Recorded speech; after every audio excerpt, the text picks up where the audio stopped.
Forget chemical-filled cough syrups. Did you know you can make a powerful homemade cough remedy with just honey and onions? For centuries, this unnatural cough syrup recipe has been trusted to calm stubborn coughs naturally, relieve sore throat fast, boost immunity and lung health. Onions are packed with quercetin, a potent antioxidant and anti-inflammatory that supports respiratory health.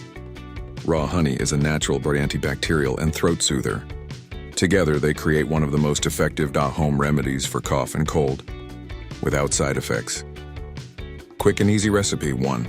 Slice fresh onions. 2. Cover with raw honey. 3. Let it sit overnight. By morning, you'll have a ready-to-use DIY cough syrup straight from nature.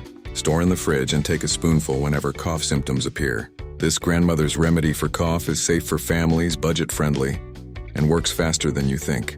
Try this natural cold and flu remedy today and experience how quickly nature can heal.